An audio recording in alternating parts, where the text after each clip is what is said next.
Amigas, amigos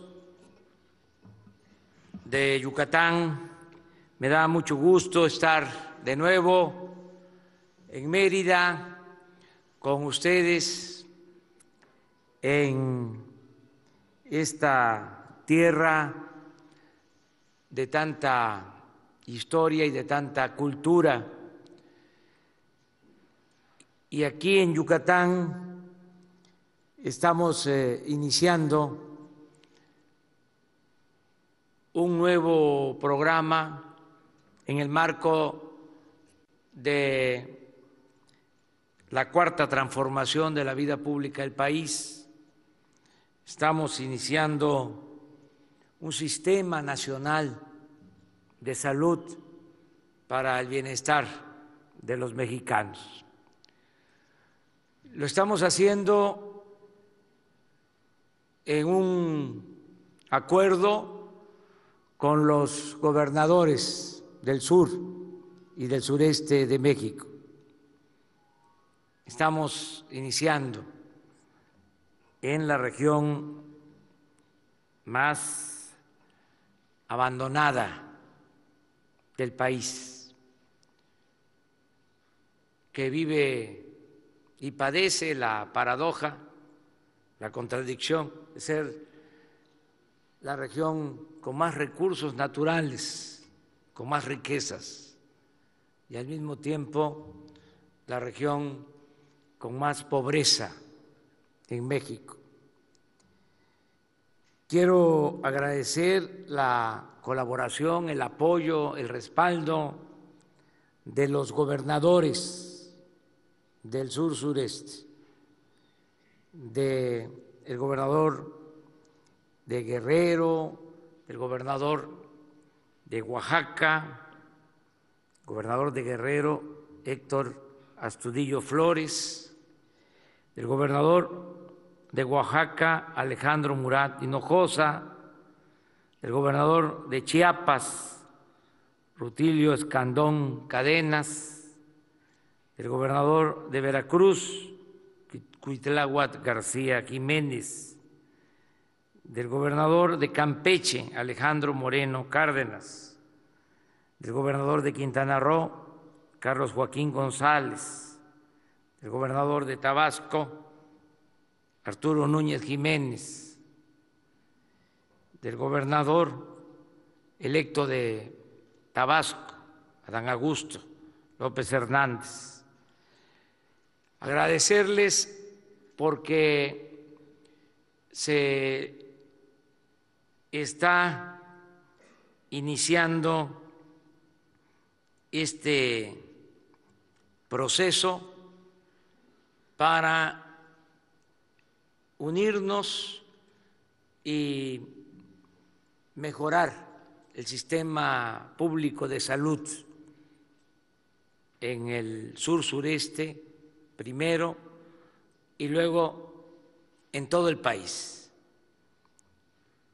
Es tan grave el problema, tan complejo, que decidimos hacerlo paulatinamente, por partes. Vamos a iniciar con 8 estados, a los 6 meses se incorporan otros 8 estados y así en 2 años queremos tener establecido, afianzado, funcionando bien el nuevo sistema de salud para el bienestar.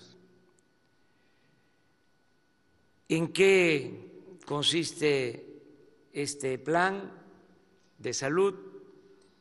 En que mejore la calidad del servicio de salud, porque es una demanda, es una necesidad sentida el que se mejore el sistema de salud pública. Se le dio atención por cuestiones políticas, ideológicas, al problema educativo, y se olvidó el grave problema de desatención en el terreno en materia de salud. Todo se orientó al debate en lo educativo y podría decirles que está peor el sistema de salud que el sistema educativo. Pero así suelen pasar las cosas. Y en lo educativo, aceptando sin conceder, como dicen los abogados, que hay ausencia de maestros y que no sea buena la calidad de la enseñanza, pues los niños tienen alguna orientación en la familia y no corren riesgos. Pero imagínense lo que significa el que los niños se enfermen y que no haya médicos y que no haya medicamentos y que muchos se enfermen, pierden la vida por enfermedades curables, atendibles. En los últimos tiempos, en vez de avanzar en cuanto a la calidad de vida, en lo que tiene que ver con la salud, hemos retrocedido en el país. Por eso queremos mejorar el sistema de salud, que logremos el ideal, y hay que caminar hacia ese ideal, que eso es la utopía, es algo que se sitúa distante, pero es lo que nos hace caminar hacia un ideal, hacia un propósito, para convertir nuestros sueños en realidad. Lo que queremos es un sistema de salud de calidad, que la atención médica y los medicamentos sean gratuitos, que se garantice el derecho a la salud, que está establecido en la Constitución, en el artículo 4, pero es letra muerta, porque más de la mitad de los mexicanos no tienen seguridad social.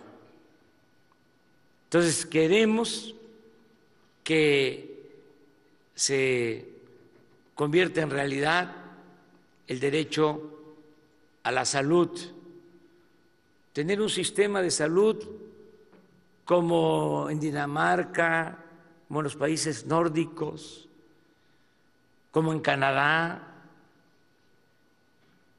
donde está establecido el estado de bienestar y la salud es un derecho, la atención médica, los medicamentos gratuitos a todos los habitantes de esos países. Aquí estamos iniciando este programa dando atención especial, dando prioridad a los que no tienen seguridad social, los que no son derechohabientes, que también se requiere la atención a los derechohabientes, porque eso es a veces, no a veces, siempre relativo, lo del derechohabiente. Muchos trabajadores son inscritos en el Seguro Social, porque así lo establece la ley. Los empresarios los inscriben, los comerciantes, los patrones, para cumplir con la ley, pero termina el contrato, termina la obra y ya dejan de tener el derecho a la salud, y son muchos los que solo tienen la seguridad social de manera temporal o transitoria. Pero bueno, ellos tienen ese derecho, esa oportunidad.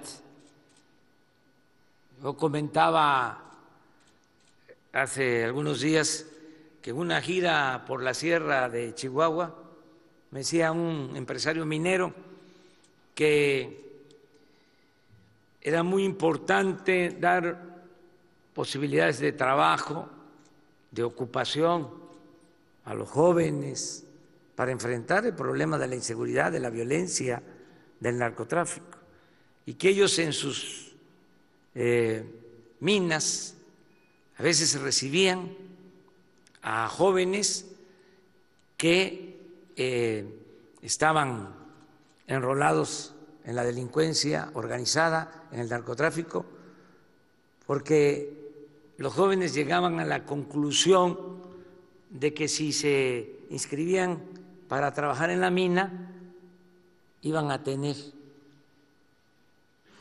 el derecho a la salud, el inscribirse en el seguro, la importancia que tiene la salud. Los trabajadores cañeros, más que nada los productores de caña, se quejan, dicen, no sacamos nada, no nos rinde, pero seguimos en esto por el seguro, porque tenemos cuando menos a la familia asegurada.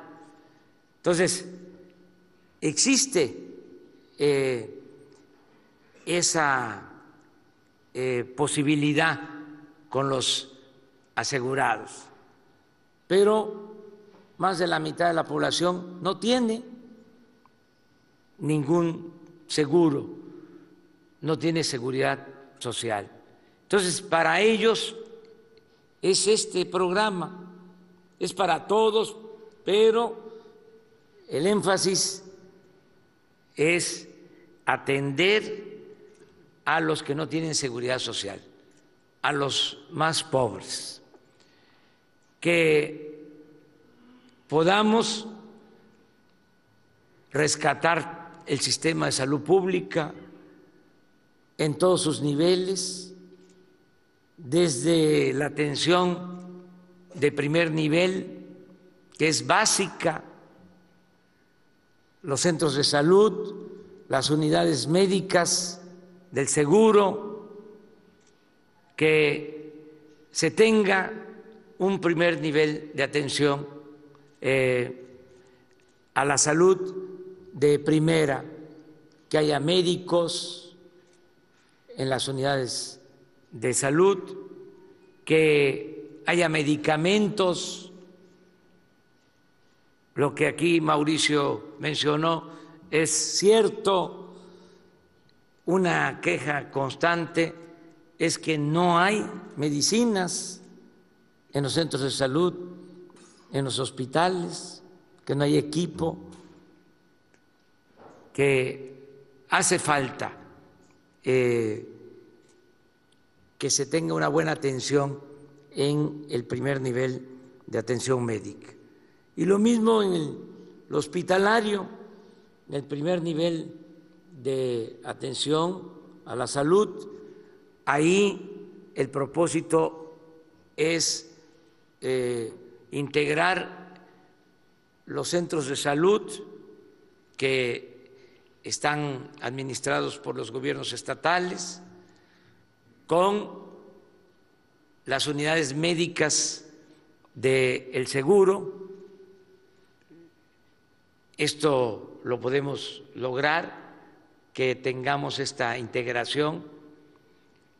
Luego, en el segundo nivel de hospitales, pues también los hospitales de los gobiernos estatales, del gobierno federal, y para emergencias, porque si no tendríamos que hacer modificaciones a la Constitución, a las leyes, que en casos de emergencia ayuden también atendiendo los hospitales del Seguro Social y del ISSSTE, y que podamos integrar a la red de atención a los institutos de salud para atención especializada, y que empecemos a mejorar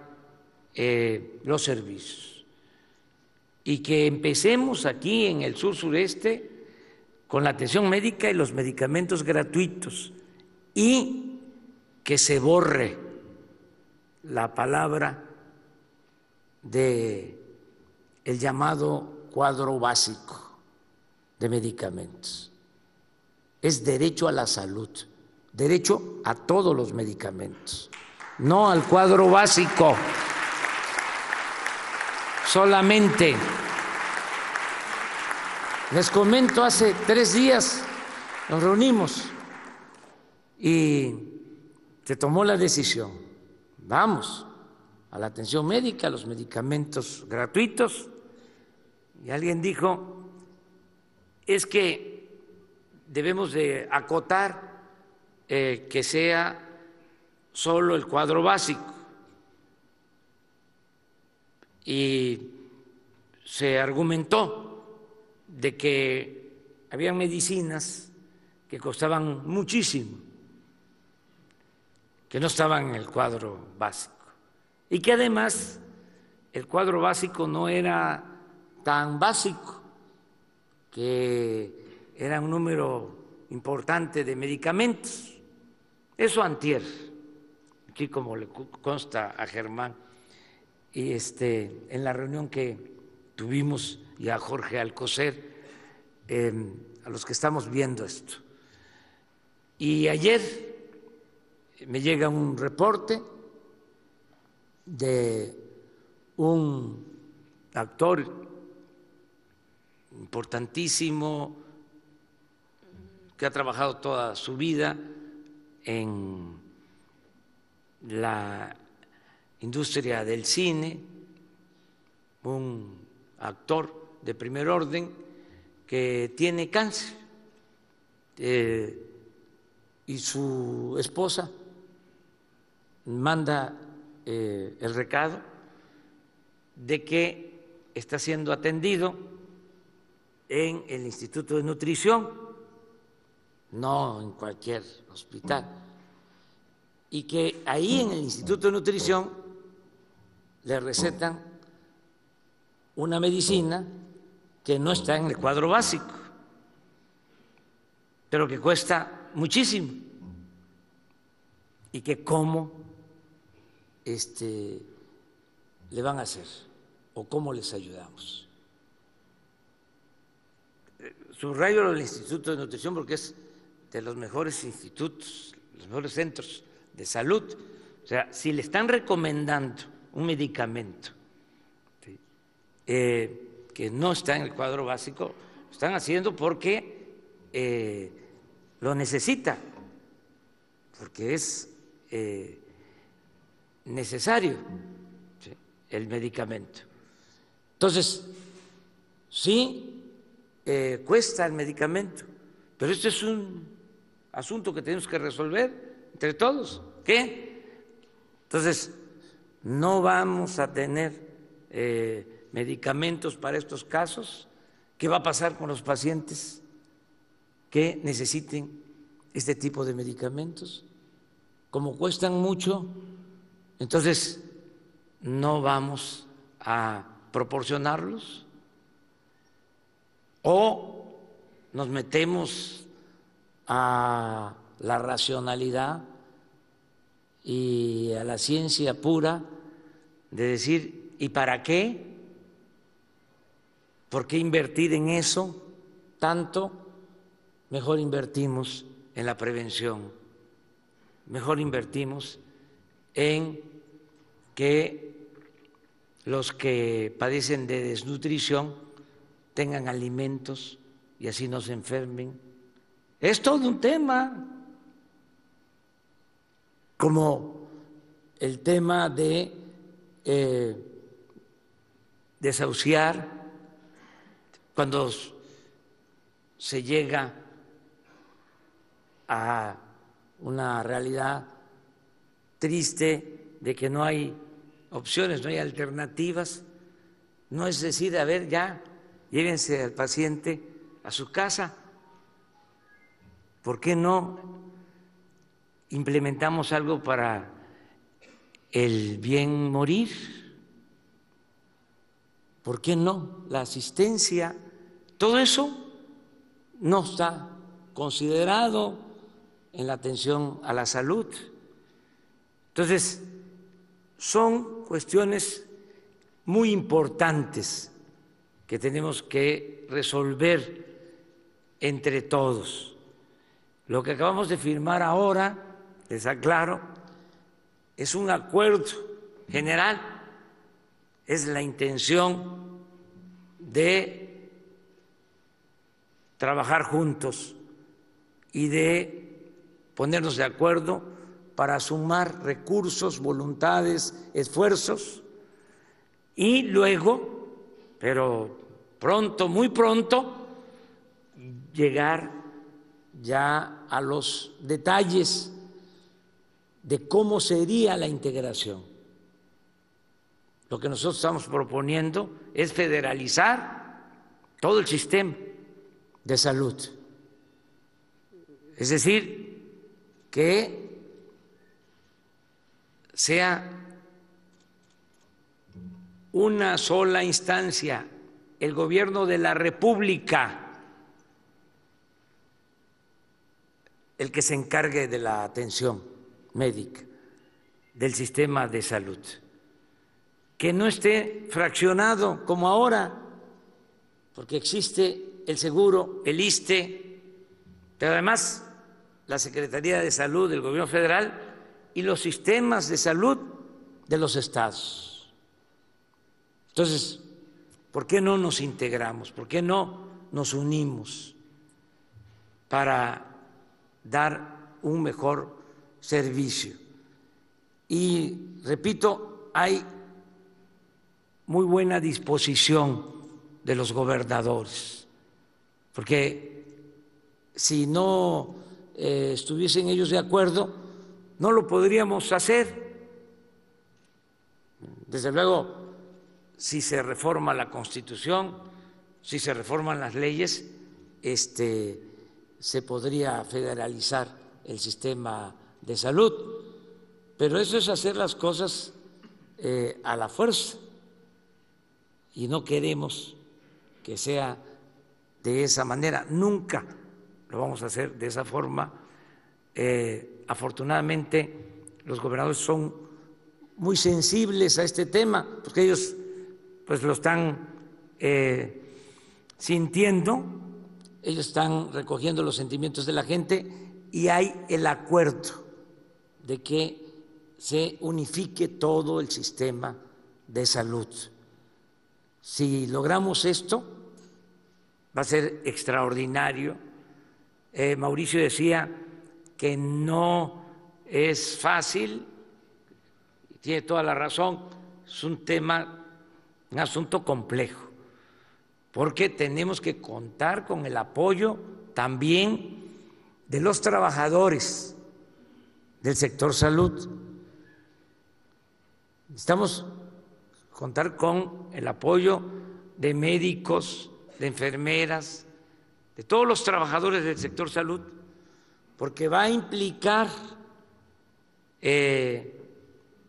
llegar a un acuerdo para ir regularizando a miles de trabajadores eventuales.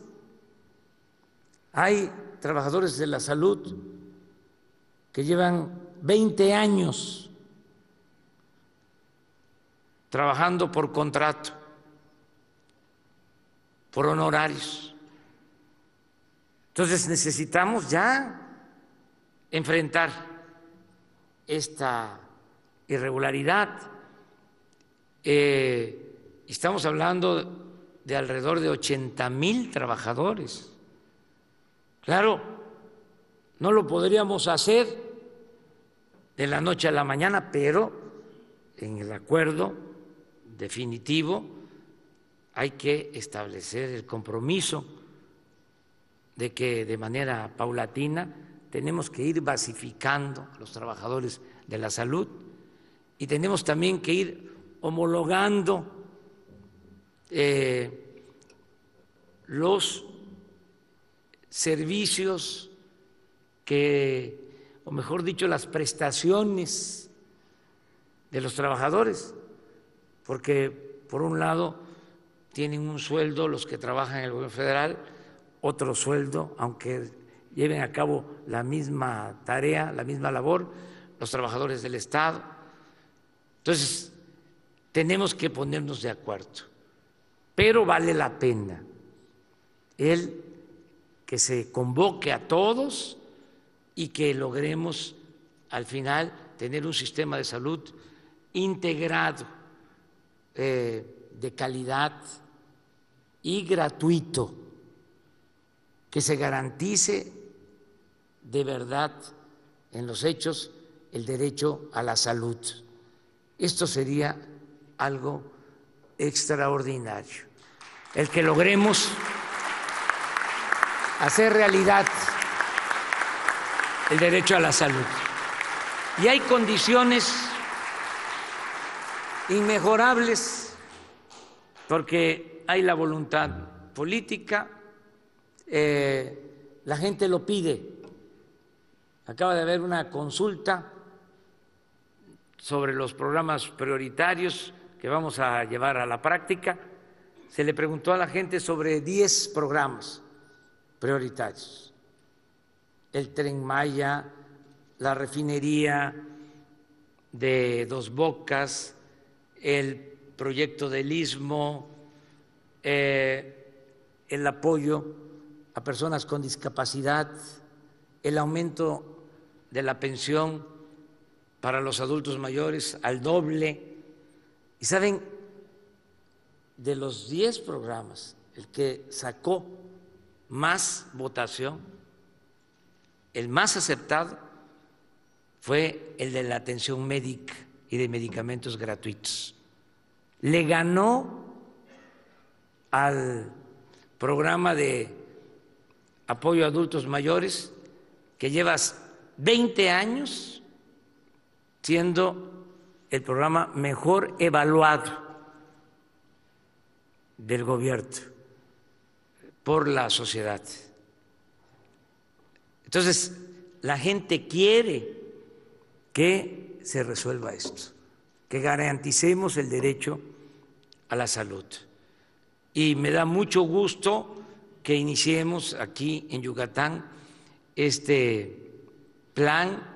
Yo voy a estar viniendo con ustedes, ayúdennos, les convoco para que lo hagamos todos juntos y que nos reunamos periódicamente los que estamos aquí para ver resultados, para ver si avanzamos, no avanzamos, cuáles son los obstáculos que tenemos.